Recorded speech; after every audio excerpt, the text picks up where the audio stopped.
Buenas, ¿cómo están?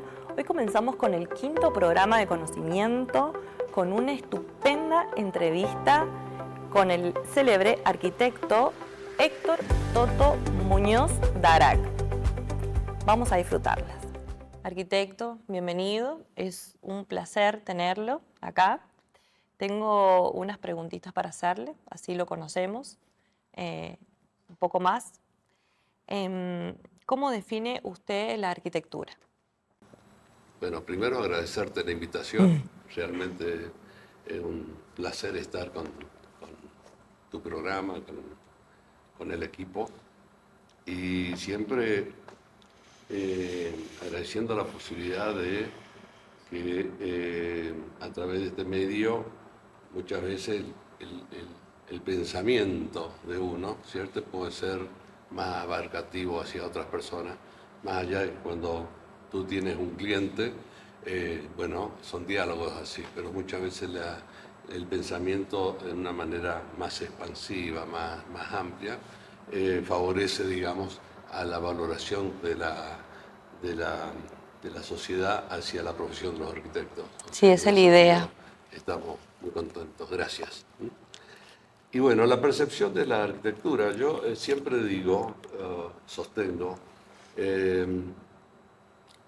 la visión mía, ¿cierto? Indudablemente puede estar plagada de errores, pero genuinamente yo entiendo la arquitectura no como una expresión netamente técnica, sino más bien de expresión artística. Es decir, me arrincono mucho, por expresarlo de alguna manera, en los conceptos de que uno tiene que brindar a través de su obra, no una solución únicamente de carácter material, sino fundamentalmente una respuesta que haga sentir a quién va a ser el usuario, digamos, ¿cierto? Un cliente, una sociedad, un grupo, unos vecinos, lo que sea, que perciban de que en ese proyecto, en esa obra, hubo una entrega conceptual de quien la pensó.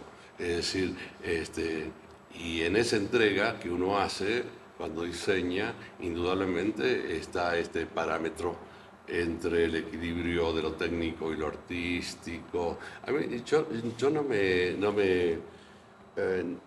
digamos, no me trae a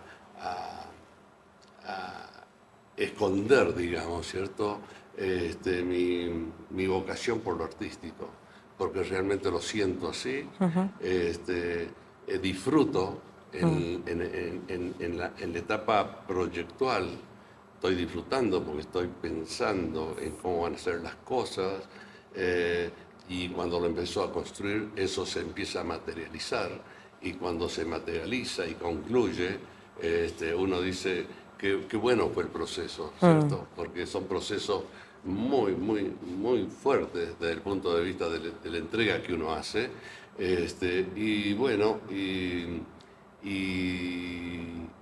y ese producto final que uno hace, cuando es receptado en consonancia, en sintonía por la gente que lo va a usar, muchísimo mejor, porque quiere decir que se entendió el mensaje, se entendió Llegó a su fin. ese fin, ¿cierto? Y bueno, y eso ha nutrido mucho el trabajo que yo he desarrollado durante todo este tiempo, ¿no? Entonces, ¿usted define la arquitectura como un arte? Sí, como con una impronta artística importante. Sí. Es decir, no únicamente un mero hecho técnico de pegar ladrillos y construir y levantar hormigones, lo que sea, sino hay una esencia que uno carga, espiritualidad en la obra. Es decir, uno tiene que entrar a una obra y percibir de que esa obra de alguna manera influye en su estado de ánimo, de alguna manera, ¿cierto?, contiene a la persona. Es muy interesante el proceso que yo llevo a cabo internamente, digamos, ¿cierto? Claro. Te lo estoy contando, Sí. pero Es como desnudarme, cuáles son los mecanismos y los pensamientos cuando uno se sienta a diseñar. Eso es lo que define de una obra común a una obra que es arquitectura. Sí. Las emociones que te deja. Sí, sí. Ese impacto, por lo menos, ¿cierto? En la percepción. Yo siempre digo que tiene mucho que ver el desarrollo como si uno fuese, de alguna manera también, qué sé yo, en una comparativa, ¿cierto? Como si fuera un director de cine. Porque uno se va imaginando paneos visuales, contrafrentes, ventanas visuales, relaciones con el paisaje, mil cosas que seguramente está en la cabeza de un director de cine cuando compone una película, cuando filma una película. Él va observando todas esas cosas. Entonces, yo me lo imagino así porque me traslado, me despersonalizo y me instalo en el campo perceptivo de quien va a usar esa obra. En la necesidad del usuario. Y transito en esa persona el mismo recorrido observando la obra, viendo las ventanas visuales, los paneos, todas estas cosas. Y eso es muy interesante lograr, porque deja en un, no digo segundo plano, pero sí antepone a un tema netamente técnico, que es el construir una obra, antepone esta cuestión de las percepciones. La percepción humana es un tema interesantísimo. Hay arquitectura que te emociona, ¿cierto? Hay espacios que realmente te conmueven. Entonces, y decía algún arquitecto que lo peor que le puede pasar, supongamos, a un espacio es que no te conmueva, ¿cierto? Es decir, lo peor, son espacios grises, son espacios neutros, son espacios que les falta alma. Entonces, en esa comparativa que él hace, que ellos hacían, esa teoría que hace que la arquitectura final sea una arquitectura vibrante, ¿cierto? Que en esa onda vibrante, como una música, impacte en vos y vos resuenes junto con la obra.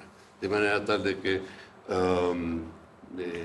se produzca esa, digamos, empatía entre la arquitectura y el ser humano. Muy linda su respuesta. Bueno, ahí también me respondió esta pregunta que dice cómo influye la arquitectura en los ciudadanos. Sí. Y ahí sería que sí, lo que me estaba contando recién. Sí, es muy interesante. Es muy interesante porque yo siempre digo, yo hago una arquitectura que por una cuestión de poner nombre a las cosas, yo digo una arquitectura regional. Hago una arquitectura más que tiene que ver con la historia, que tiene que ver como un eslabón de la cultura sanjuanina. Entonces, muchas veces me cuestiono, digamos, a nuestra matrícula, de que no tengamos todavía conformado de manera contundente una identidad de la arquitectura sanjuanina. Es decir, pongo como ejemplo a los sanjuaninos, a San Juan lo identifican más por la semita que por su arquitectura, ¿viste? Entonces, ¿qué quiero decir con esto? Que muchas veces los que producimos arquitectura no nos nutrimos lo suficiente desde el punto de vista cultural con los sanjuaninos para producir una arquitectura que también, así como se identifica la semita con San Juan, que también diga, che, esta arquitectura es una arquitectura particular, no es la misma arquitectura que podemos encontrar en Mar del Plata o en el sur o en Tilcara, es otra que es arquitectura sanjuanina. Entonces, esa vocación de acercamiento cultural entre la arquitectura y lo sanjuanino es lo que nutre mucho mi propuesta. Sí. Bien.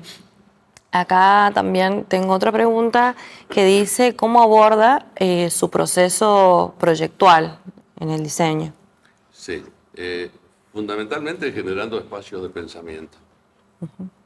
Eh, Llega la posibilidad de desarrollar un proyecto y los primeros días, los primeros semanas, lo que sea, de acuerdo a la escala, ¿cierto? Uno, sin hacer una raya todavía, ni un teclado de computación, uno empieza a elaborar internamente, este, a teorizar sobre lo que va a hacer. De manera tal de que cuando uno aterriza sobre la computadora o aterriza sobre un papel para hacer los primeros bosquejos, ya aterriza sabiendo primariamente hacia dónde apunta la cuestión. Eh, Eso ayuda muchísimo porque eh, el pensamiento guía la acción de la mano, ¿cierto? Entonces es muy difícil empezar a diseñar dibujando sin esa Sin carga tener. backup, este, digamos, cierto, de pensamiento. Entonces, a mí no me desespera estar una semana pensando en vacío, ¿cierto? Porque en algún momento esto va a pasar a armarse. Y cuando supero ese rango de la cosa, uno ya tiene como necesidad de empezar a expresar lo que está pensando. Y en ese tiempo que usted está pensando, que es la parte inicial, ¿qué lo inspira? O sea, ¿le gusta, no sé, estar en contacto con la naturaleza, leer un poco, bueno, de la historia del lugar, Sí, sí. eh, o escuchar algún tipo de música, o No, qué es? fundamentalmente la naturaleza, es decir, eh, el paisaje. El paisaje en el más profundo significado de la palabra. Paisaje físico eh, y el paisaje humano son paisajes que uno tiene que tener en cuenta como prioritario. No afectarlo. Yo generalmente hago de que la obra se complemente, se, a veces hasta se subordine como un elemento de acople y no perturbador Que sea parte. del paisaje. Entonces, uno tiene un paisaje hermoso, como el paisaje sanjuanino, hermoso, y es muy feo ver por ahí obras muy disruptivas que como que confrontan con el paisaje. Yo en vez de confrontarlo, lo que ofrezco es una cosa que se ensamble armónicamente con ese paisaje, conviva con él y sea un eslabón más de la creación, digamos, de evoluciones paisajísticas de forma coherente, de forma adecuada desde el punto de vista de con, la palabra continuidad, ¿cierto? La palabra continuidad es fundamental. Eh, Vuelvo a decir, son eslabones, son eslabones. Nuestra obra no es ni la más principal, ni la más importante, ni la más, es un eslabón más de este proceso histórico que se llama territorio, que se llama paisaje, y en el caso particular nuestro que se llama San Juan, ¿cierto? O sea que así la entiendo yo, ¿viste? Es decir, uno va haciendo obra, y va haciendo, y va haciendo, y, y las hace como un carpintero hace sus muebles, ¿cierto? Es decir, o una tejedora hace sus tejidos, ¿cierto? Sus telares. Es poner en Entonces, valor también lo que me estaba diciendo a San Juan, exactamente. respetando el Siempre, paisaje. siempre, siempre respetando el paisaje. En ese sentido, como nosotros no tenemos una visión fija, sino nuestra visión fundamentalmente es tridimensional y es en paneos, eh, en la historia de los paneos visuales es sumamente importante. porque ahí entra a jugar la luz, entra a jugar la hora del día, la estación del año donde estamos. Y bueno, esa cuestión es muy rico tenerlo presente, ¿cierto? Porque, eh, porque las cosas no son por arte de magia, sino cuando las cosas parecen ser naturales, pero fueron pensadas, es mucho más genuina, ¿no? Con una intención. Sí, con esa intención, sí. Bien. ¿Qué papel juega la investigación en su proceso de diseño? Perdón, La investigación. de investigación, sí. Y bueno, mucho, porque en algunos proyectos eh, que desarrollé para San Juan, tuve que hacer un estudio hasta histórico de los procesos, ¿cierto? De los lugares donde iban a estar, cómo se generaron los cambios, cómo se generaron los desarrollos y los lugares, las localidades, son como un ser humano, tienen una juventud, tienen una edad de esplendor, tienen una edad de madurez, pero también tienen una edad, los lugares como de vejez y de la generación de los pueblos abandonados de España, por ejemplo, ¿cierto? De Italia, en donde vos te presentas y dices, acá este pueblo alguna vez fue joven y alguna vez estuvo lleno de vida, ¿cierto? Y de repente llega un ocaso y llega prácticamente los pueblos deshabitados. Esa historia de los pueblos es muy interesante. Yo hice recorridos por Bolivia, por el altiplano, fui descubriendo pueblos abandonados, ¿cierto? Fui, mm, fui escarbando cosas en esos pueblos abandonados y empecé a encontrar elementos de la vida cotidiana, ¿cierto? Como un fuentón, como unas cosas así. Entonces, sí, esto tuvo una vida fantástica y de repente, ¿qué pasó para que esto se achicara y desapareciera? Todas esas cosas, teniéndolas en cuenta, digamos, en una búsqueda de encontrarle fundamento a las propuestas que uno va a hacer para adelante, para que el aporte que uno haga sea para que esos Enriquecer. lugares surjan o se mantengan o crezcan en esta idea de que como los seres humanos tenemos ciertas edades. Claro. No sé si soy muy difícil en la explicación. No, sí, lo entendí. Pero de alguna manera quiero expresar que la arquitectura está orientada hacia los humanos, ¿cierto? Y entonces debe coexistir siempre esa vinculación entre lo que es la percepción del ser humano y la obra de arquitectura. Claro, y mientras más se sepa sobre el humano, su historia, su cultura, mejor. Mejor, sí. Bien. ¿Cómo se asegura que su diseño sea sostenible y respetuoso con el entorno? Que me estaba contando. Fundamentalmente eso. Es decir, me gusta diseñar edificios o propuestas en lo posible que no tengan frente y contrafrente. Es decir, prefiero imágenes en 360 grados, digamos, ¿cierto? Es decir, que uno perciba una obra, que la perciba como una integridad de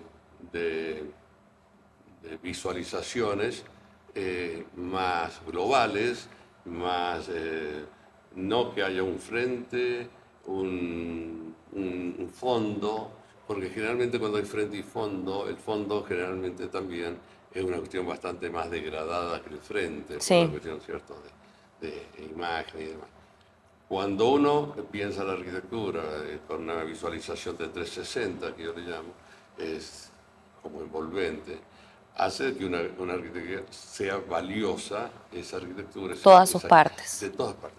Del lado que vos ves una persona y te encanta de frente, de atrás, de perfil. Claro, Es decir, te tiene que agradar de todos lados, ¿cierto? claro. Entonces, es así.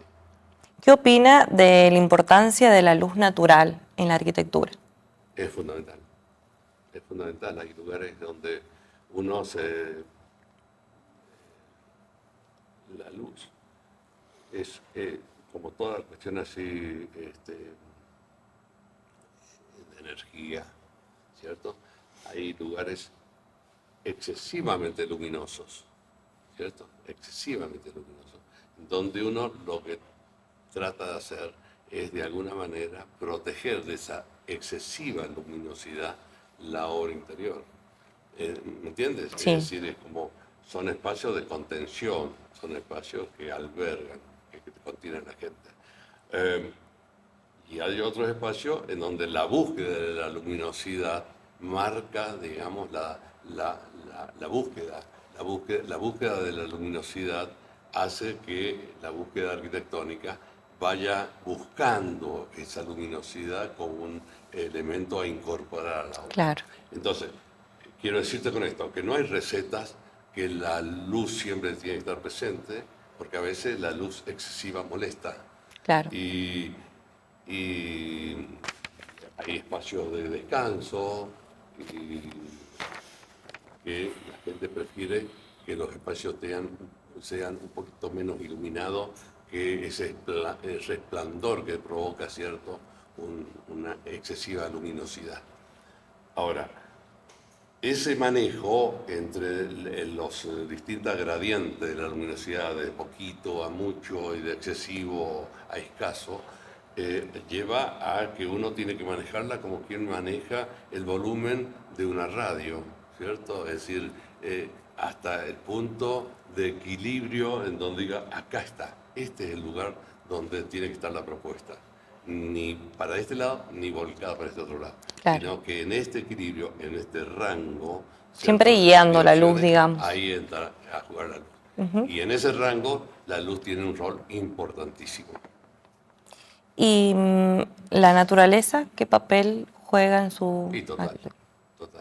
Lo que veníamos hablando también. Sí, yo soy absolutamente un amante de la naturaleza, disfruto con la naturaleza. Vivo en Sonda, por consiguiente la montaña que tengo en Sonda frente a mi casa va variando de acuerdo a cómo va desplazándose el sol, va provocando sombra. Entonces es una naturaleza las 24 horas del día viva, ¿no? Te va acompañando. Entonces percibir esa naturaleza viva hace que uno se cargue muchísimo de interioridad. O sea, que es fundamental. Qué lindo. Bien. ¿Qué técnica utiliza para maximizar la ventilación natural usted en sus obras? Sí, siempre es bueno. Es decir, el recurso del aire acondicionado prácticamente es un recurso urbano. El recurso de la ventilación es un recurso de la arquitectura cuando no existían arquitectos, cuando no existía ni siquiera el aire acondicionado. Era abrir una ventanita, un boquetito chiquito o lo que fuere, en el lugar preciso, y ahí naturalmente, sin mucho bagaje de conocimiento, la gente naturalmente... Por necesidad. Y por necesidad abría una ventanusca donde sabía que por ahí iba a entrar aire fresco, o abría en el otro extremo una ventana un poco más grande donde sabía que iba a entrar el sol, ¿cierto? Entonces, bueno, las corrientes cruzadas de ventilación y demás, hacía que prácticamente el aire acondicionado, cuando apareció, era una cuestión casi innecesaria, ¿cierto? Es decir, pero después viene la arquitectura más urbana, ¿cierto? Es decir, se impone más en la utilización de todos estos sistemas no naturales de ventilación, pero siempre está presente, ¿cierto?, la utilización, en la medida que podamos hacer de las ventilaciones naturales, mucho mejor. Porque renueva el aire, porque ventila, porque es más sano, porque una serie de cosas hace que la vida sea mejor cuando los locales se ventilan naturalmente, cuando se ventilan. También es un ahorro económico. Además del ahorro económico, sí, sin duda. ¿Usted qué opina como arquitecto sobre la forma y la función? Porque hay arquitectos que hablan que la función lleva a la forma o la forma a la función. Yo digo que una misma cosa. Es decir, no me gusta separar como si fueran placas distintas, como si fueran layers distintos, ¿cierto? Función y forma, sino que las dos cosas ensambladas, que se perciban no como una unión de dos aspectos, sino como un solo aspecto nuevo, que es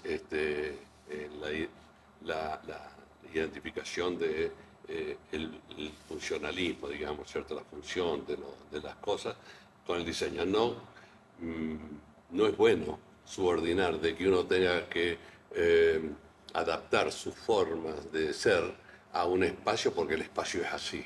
No, ¿cierto? Claro. Tampoco es bueno lo contrario, ¿cierto? Es decir, Se tiene que complementar. Es un complemento que hace que esto no sea A y B, sino que sea una nueva identidad que las comprende a las dos. Bien, cuando usted proyecta, siempre aparece algo primero, la función o la forma. En este caso usted me está diciendo que las dos juntas trata de incluirlas para que sea una sola cosa. Están incluidos en el mismo pensamiento, no son pensamientos paralelos, es un mismo pensamiento que las incluye a las dos. Bien.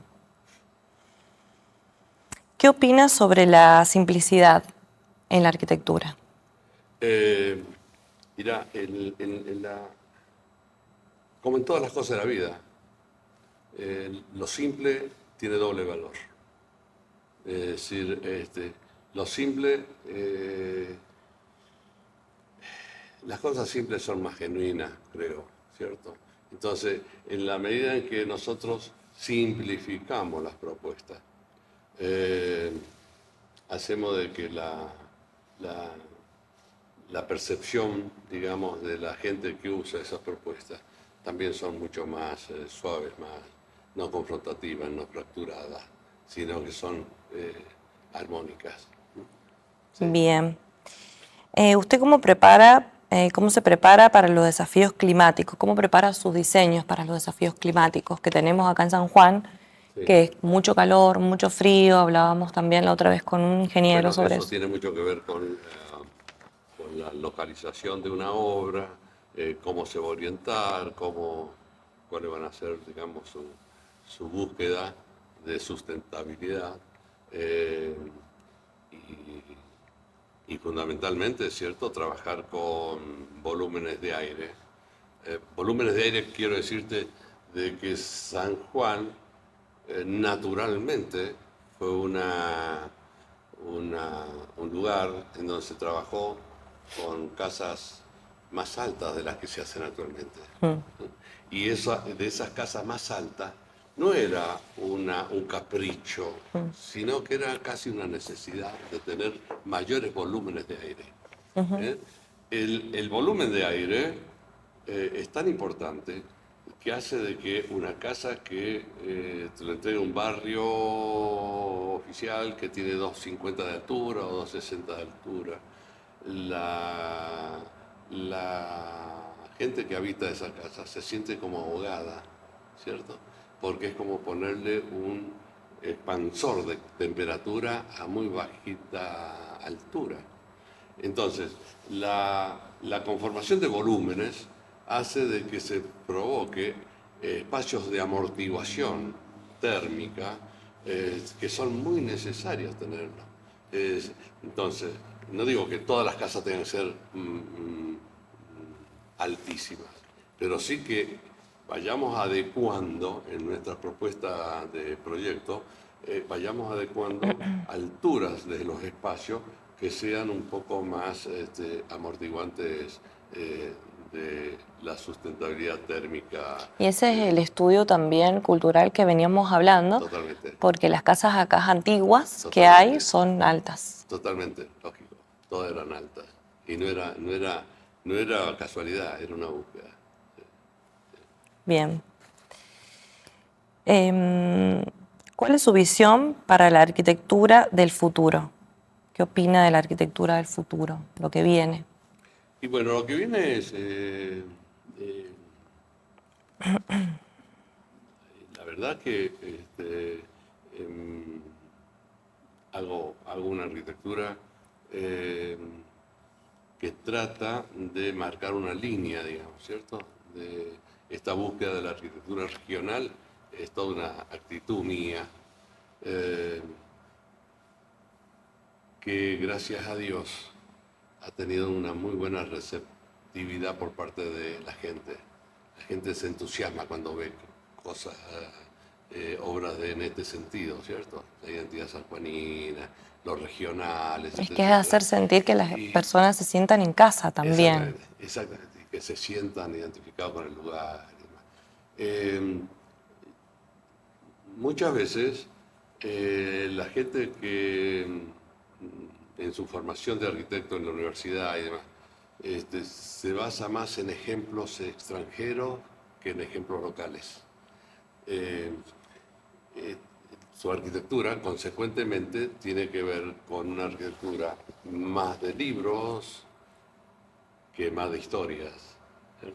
Entonces, yo me gustaría, sinceramente, de que en el futuro nosotros pudiésemos conseguir un fortalecimiento de nuestra identidad como sanjuaninos y por otro lado tomar tomar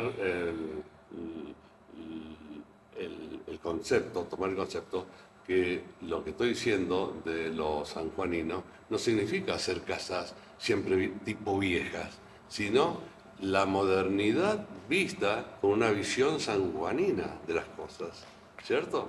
Es Claro. decir, es un tema interesantísimo, Sí, porque muchas veces uno va, irrumpe en una urbanización, un barrio, y ve como que son maquetas las casas. Es decir, ese maqueteo de la arquitectura me preocupa muchísimo, porque las famosas cajitas. claro, la famosa, che, pero todas son casi iguales.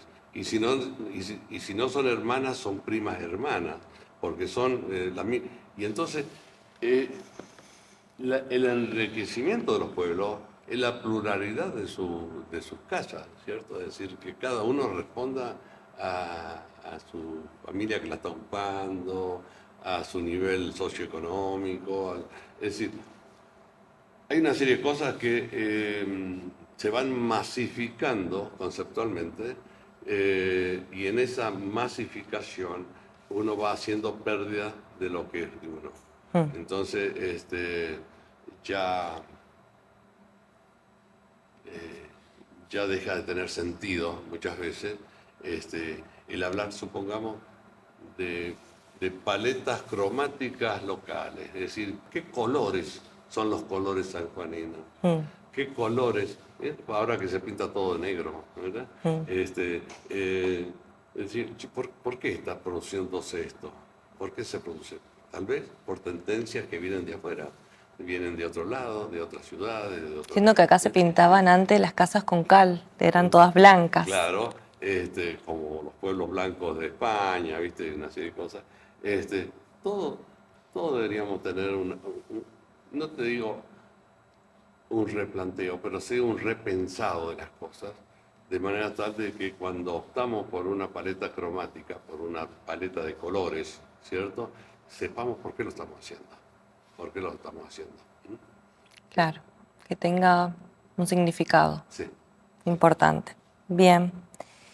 Em, ¿Cómo aborda usted la inclusión y la perspectiva de género en sus diseños? Eh, La verdad que yo tengo una percepción del grupo eh, de usuarios, por llamarlo de alguna manera. Un grupo eh, es un grupo conformado eh, con, con un, llamémosle, con una inclusión absoluta de los géneros, de los, de los segmentos etarios, uno cuando proyecta, tiene que pensar que está proyectando para un niño, ¿cierto? Es decir, que está proyectando para un adulto, que está proyectando también para un abuelo. Entonces, esa diferenciación etaria de las edades, digamos, ¿cierto? Hace de que uno tenga una visión mucho más global, mucho más integral, en donde el género es parte de una globalidad del usuario, en donde están incorporados todos, tanto la parte de edades, como la parte, digamos, de los géneros, como todo lo que significa. Entonces, es como que no es, a lo mejor por unas desviaciones, ciertos conceptuales, se ha ido en la búsqueda ahora de todas las políticas de género y demás, en búsqueda de subsanar o sanar ciertas deficiencias que se cometieron en la historia, pero en una visión más amplia, uno debería decir, estoy proyectando para este conjunto de personas, con su pluralidad, tanto de género como pluralidad cultural, socioeconómica, etcétera, etcétera. Entonces, para este grupo estoy brindando nuestra obra. Sí. Bien. Otra pregunta que no me quiero olvidar, que la había anotado por acá. ¿Cómo empezó el proyecto en Ceferino? Se generaron las plazas, los espacios de ocupación más libre de la gente, la parte de camping, la parte de parrilleros y demás. Y realmente esa verificación que fuimos viendo en el tiempo se fue confirmando la propuesta. Entonces estamos muy conformes con ese proyecto. Con el proyecto de Ceferino estamos muy conformes. Creo que la gente lo captó y lo hizo propio y que es lo mejor, ¿cierto? De llegar a un lugar que uno diseña y verlo plagado de gente, significa que la gente lo tomó. Sí. Lo tomó, lo aceptó. Y ahora es un punto Y es turístico. un punto turístico importante y un orgullo para el departamento. Sí, Sí, es uno sí. caracteriza el departamento. Exactamente, sí. Bien, quería pedirle unos tips para usted. ¿Qué se debería hacer en los espacios verdes, plazas, lugares de encuentro? ¿Qué se tiene que siempre tener en cuenta y hacer y qué no? Bien, bien. Mira, yo te voy a contar una anécdota que dejo de ser anécdota, de una realidad histórica. Eh, Después de la Segunda Guerra Mundial, ¿cierto? Ámsterdam había quedado destruida. Y un arquitecto muy famoso, holandés, Van Eyck se llamaba, hizo una propuesta. Hizo un relevamiento de Ámsterdam y detectó 300 y pico, 300 y algo de lugares que habían sido destruidos por las bombas, ¿cierto? Por el bombardeo. De esos 300 lugares, él propuso hacer 300 plazas para los niños. Él sostenía de que los niños eran el motivador de los encuentros sociales, de la familia. Entonces, ¿qué hicieron? 300 y pico de plazas de niños. Entonces, yo creo que el espacio público debería estar muy orientado hacia los chicos, hacia los niños, porque los niños cuando van llevan el padre Relaciones. claro, se encuentra con otros padres y empieza a conformarse un tejido vecinal primero y de carácter social después, muy interesante y muy reparador. Esta propuesta que yo te cuento, que fue posguerra, fue ejemplo mundial de reparación posguerra. En vez de construir rápidamente, nuevamente edificios, rápidamente lo que se construyeron fueron plazas. Entonces, eso ocurrió en Ámsterdam. Y es tan vigente el pensamiento, que yo siempre lo digo. Los espacios públicos deberían tener un fuerte componente infantil. un fuente de componente infantil, pero también de espacios creativos de los chicos. Es decir, que no todo sea servido, que no todos sean juegos infantiles, sino muchas veces espacios más abiertos, más de jugar, ¿cierto? Y que sirva a los chicos para también desarrollar su propia inventiva de recreación. Porque muchas veces cuando vos los encapsulas excesivamente con un equipamiento infantil, bueno, sirve, sí sirve, pero sirve si se complementa con estos otros espacios en donde el chico tiene que desarrollar su cualidad creativa.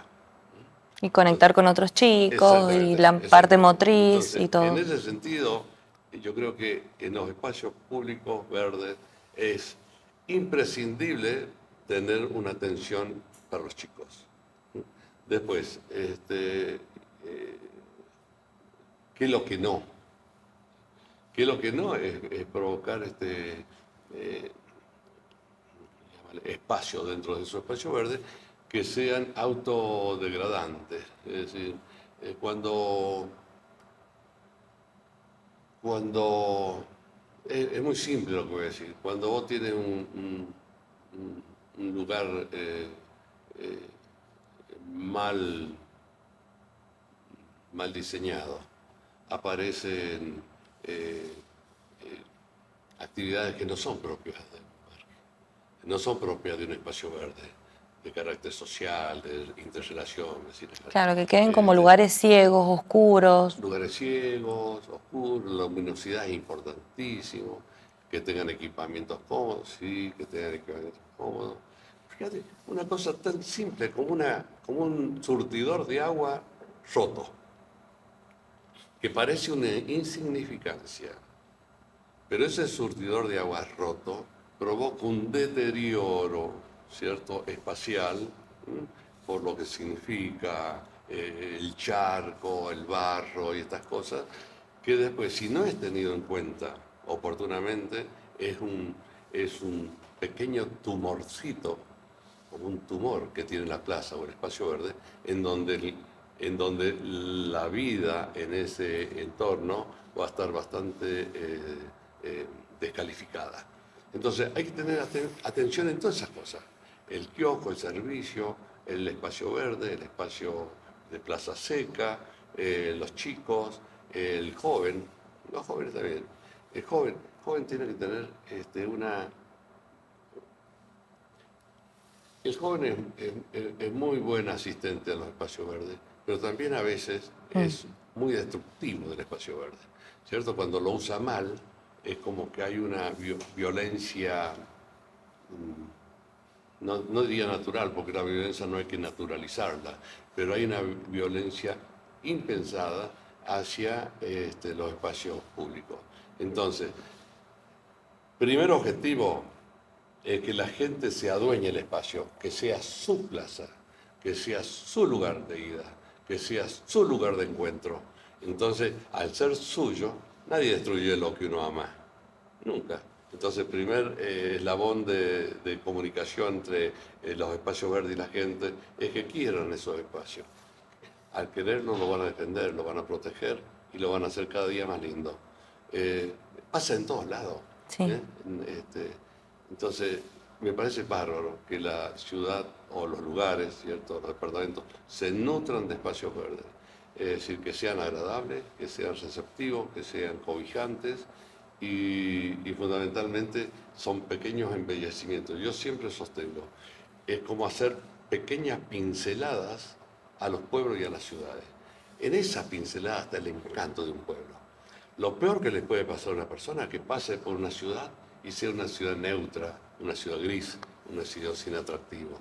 En cambio, lo bueno es cuando vos pasás por esa ciudad y la gente que pasó diga, che, qué lindo que era San Martín, che, qué lindo que era la plaza, qué lindo Ceferino, qué lindo el polideportivo.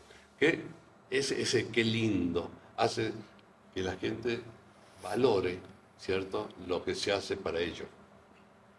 Y nosotros nos sentimos muy orgullosos Exactamente, de sí, todos, sin de duda. ser parte de San Martín. Sí, sí, De San Martín. sí. Bueno, arquitecto, nos tenemos que despedir, lamentablemente. Me quedaría hablando un montón de tiempo más con usted. Espero que tengamos otra entrevista, así profundizamos sus proyectos también, que son muy importantes. Y bueno, agradecerles por su tiempo, su presencia, una entrevista sumamente enriquecedora. Me encanta haber participado con ustedes en este programa y sí, indudablemente atento a que cuando necesiten estaré presente. Realmente es muy lindo participar en programas como este, en donde uno puede expresar más que nada el pensamiento. También las obras, pero las obras es como que es demasiado, digamos, autorreferencial, ¿cierto? No me gustan las cosas excesivamente autorreferenciales. Prefiero más, ¿cierto?, este tipo de charlas en donde uno se va expresando lo que piensa acerca de ciertas cosas. Sí, su persona describe lo que me está diciendo, pero también para el público es necesario que conozcamos y pongamos en valor todo su trabajo y el trabajo de personas así como usted es muy necesario. Yo te aclaro de que el año que viene, si Dios quiere, estoy cumpliendo 50 años de arquitecto. Ah. 50 años de trabajo de arquitecto. Sigo trabajando ahora. ¿Qué significa? Que en 50 años de ejercicio profesional uno ha hecho cosas, ¿cierto? Y sin darse cuenta, como quien junta cosas en una casa, de repente te das cuenta de que tu historial son las cosas que hiciste. Entonces 50 años no es poco. Sí, ahí está toda su vida. Sí, toda la vida. Bueno, hermosa la entrevista, muchas gracias nuevamente y espero tenerlo de nuevo y que a los oyentes les haya gustado tanto como a mí. De esta manera concluimos el programa muy emocionados porque fue una entrevista hermosa con este reconocido arquitecto. No quiero olvidarme de agradecer a Carol Indumentaria, son las chicas que me visten, a Vanessa Chávez, peluquera, Paloma Gómez, técnica en uña, estética Lupe. Espero las haya disfrutado, nos vemos pronto, un beso.